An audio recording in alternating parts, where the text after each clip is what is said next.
ଚୁଡ଼ା ଆଳୁର ଏହି ରେସିପି ଥରେ ନିହାତି ଭାବରେ ବନାନ୍ତୁ।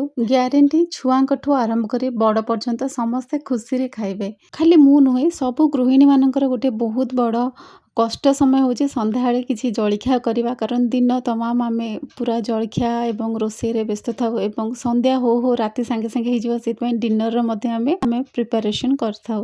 ତେବେ ଚାଲନ୍ତୁ ସନ୍ଧ୍ୟାବେଳେ ମାତ୍ର 5 ମିନିଟ୍ରେ ଗୋଟେ ବହୁତ ହି ସୁଆଦିଆ ଜଳଖିଆଟେ ମାନେ ସନ୍ଧ୍ୟା ଖାଇବା ତିଆରି କରିବା। ପ୍ରଥମେ ଆଳୁକୁ କାଟି ନେବା, ଯେମିତି ଆମେ ଆଳୁ ଭଜା କରୁ ସେମିତି କାଟି ନେବା। ପିଆଜକୁ ମଧ୍ୟ ସେମିତି ଲମ୍ବା ଲମ୍ବା କରି କାଟି ନେବା ଏବଂ ଚୁଡ଼ା ଆମେମାନେ ଭାଜି ନେବା। ଗ୍ୟାସ୍‌କୁ ସିମ୍ କରିକି ଚୁଡ଼ା ଭାଜିବା ଏବଂ ଚୁଡ଼ାକୁ କ୍ରଞ୍ଚି ହେଲା ପର୍ଯ୍ୟନ୍ତ ଭାଜି ନେବା। ଏଠି ଚୁଡ଼ା ଭଜା ହେଇସାରିଲାଣି, ଗୋଟେ ଜାଗାରେ କାଢ଼ି ନେବା। ଚୁଡ଼ା ଏକଦମ କ୍ରଞ୍ଚି ହେଇଯାଇଛି। ଆଉ ସେଇ କଢ଼େଇରେ ଆମେ କିଛି ତେଲ ନେଇଯିବା, 1 ଚାମଚ ଭଳିଆ ତେଲ ନେଇଯିବା। ଟିକେ ଜିରା ନେଇଯିବା, କଳା ଜିରା ମଧ୍ୟ ନେଇଯିବା। ଆପଣମାନେ ଚାହିଁଲେ ସୋରିଷ ମଧ୍ୟ ନେଇପାରିବେ। କାଟି ରଖିଥିବା ପିଆଜ ଆଡ଼୍ କରିଦେବା, ତାକୁ ଭଲ ଭାବରେ ଏମିତି ଭାଜି ନେବା।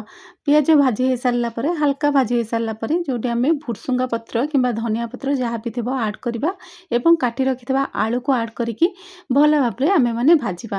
ସ୍ୱାଦ ଅନୁସାରେ ଆମେମାନେ ଲୁଣ ଆଡ଼୍ କରିବା, କିନ୍ତୁ ଅପେକ୍ଷାକୃତ ଲୁଣ ଆମେ କମ୍ ପକାଇବା। ତାକୁ ପୁଣି ଏପଟ ସେପଟ କରି ଭାଜି ନେବା। ଘୋଡ଼େଇ ଘୋଡ଼େଇ ଭାଜିବା ଦ୍ୱାରା ଆଳୁଟି ଆମର ଶୀଘ୍ର ଭାଜି ହୋଇଯାଇଥାଏ। ଏଇଠି ମୁଁ ଗୋଟେ ଜିନିଷ ଭୁଲି ଯାଇଥିଲି, ହଳଦୀ ପକାଇବା। ଅଳ୍ପ କିଛି ହଳଦୀ ମୁଁ ସେଥିରେ ଆଡ଼୍ କରିଦେଲି ଏବଂ ଟିକିଏ ସୋରିଷ ତେଲ ପକାଇକି ପୁଣି ଟିକେ ନାକୁ ଏମିତି ଭାଜି ନେଲି। ଭାଜି ନେଇକି ଭଲ ଭାବରେ ଭାଜି ଦେଇକି ପୁଣି ଘୋଡ଼େଇକି ପୁରା ନରମ ହେବା ପର୍ଯ୍ୟନ୍ତ, ଯେମିତି ଆଳୁଟା ଆମର ନରମ ହେଇଯାଏ ସେ ପର୍ଯ୍ୟନ୍ତ ଭାଜି ନେବା। ଏଇଠି ଭଲ ଭାବରେ ଆଳୁ ଆମର ଭାଜି ହୋଇଗଲାଣି।